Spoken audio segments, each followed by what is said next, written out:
Shalom Amang Inang, selamat pagi bagi kita semua. Puji syukur kepada Tuhan karena pada hari ini kita masih dapat merasakan napas kehidupan. Sebelum kita melanjutkan aktivitas kita, marilah kita mendengarkan firman Tuhan. Namun sebelumnya kita berdoa.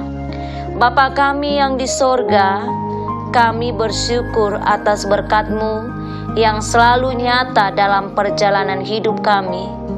Dengan berkat-Mu, kami boleh bangkit dari pembaringan kami, dan kami boleh tiba pada hari yang baru yang masih Tuhan percayakan untuk kami nikmati pribadi lepas pribadi.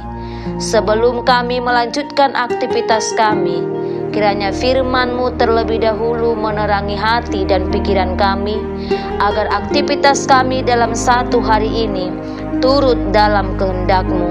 Dalam Kristus Yesus kami berdoa. Amin. Firman Tuhan bagi kita pada hari ini dikutip dari kitab Habakuk pasal 2 ayat 20, demikian bunyinya.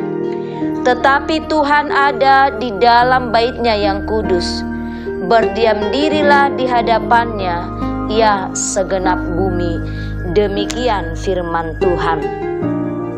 Saudara-saudara, kalau kita membaca isi dari kitab Habakuk pada pasal 2 ayat 1 sampai ayat 20, secara garis besar isi dari ayat tersebut adalah bahwa Allah menjawab pertanyaan Habakuk mengenai kekuasaan jahat di dunia dan kemungkinan kemusnahan orang-orang yang tidak benar.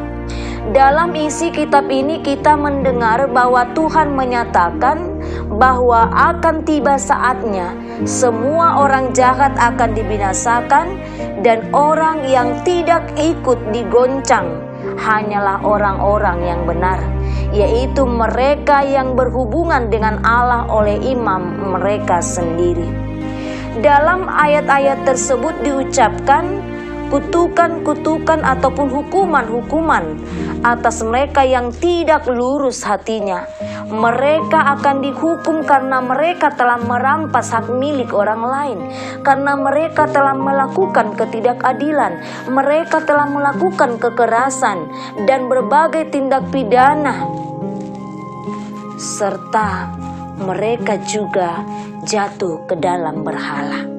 Namun sebaliknya Bapa dan Ibu, bahwa Tuhan Allah yang kudus itu juga akan duduk di tahta mulia di bait-Nya yang kudus untuk memberkati orang-orang yang taat dan setia padanya. Sebagaimana seruan dari ayat renungan pada hari ini, dan bagi kita ditekankan agar berdiam diri di hadapan-Nya.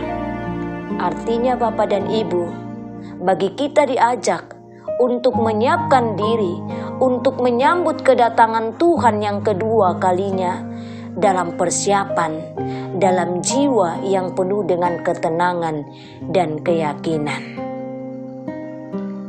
Dan juga bagi kita diingatkan untuk selalu turut melakukan hal-hal yang berkenan bagi Allah, agar nantinya penghukuman itu tidak terjadi dalam kehidupan kita. Selagi masih ada kesempatan Bapak dan Ibu, mari persiapkan diri untuk melakukan hal-hal yang berkenan di hadapan Allah. Sebab kasih Allah telah nyata di dalam kehidupan kita, pribadi lepas pribadi. Tuhan beserta kita. Amin, kita berdoa. Kami bersyukur Tuhan atas firman yang baru saja kami dengar. Biarlah Roh Kudus-Mu yang selalu memampukan kami untuk tetap berdiam diri di hadapan Tuhan dan turut melakukan hal-hal yang berkenan di hadapan-Mu. Dan kiranya Tuhan, berkat-Mu selalu beserta kami, dan seluruh aktivitas kami dalam satu hari ini kami serahkan hanya ke dalam tangan pengasihan-Mu, Biarlah Roh Kudus-Mu selalu bekerja dalam diri kami masing-masing. Kami serahkan hidup kami ke dalam tangan pengasihan-Mu, dalam Kristus Yesus Tuhan dan Juru Selamat kami. Amin. Kita bernyanyi.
Marilah kita bersama-sama berdoa dalam doa Bapa kami. Bapa kami yang di sorga, dikuduskanlah nama-Mu, datanglah kerajaan-Mu, jadilah kehendak-Mu di bumi seperti di sorga.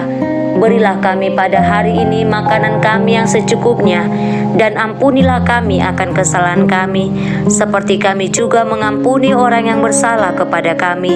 Dan janganlah membawa kami ke dalam pencobaan, tetapi lepaskanlah kami daripada yang jahat. Karena Engkau-lah yang punya kerajaan, dan kuasa, dan kemuliaan sampai selama-lamanya. Amin. Anugerah dari Tuhan Yesus Kristus, kasih dari Allah Bapa, dan persekutuan Roh Kudus kiranya menyertai kita sekalian. Amin.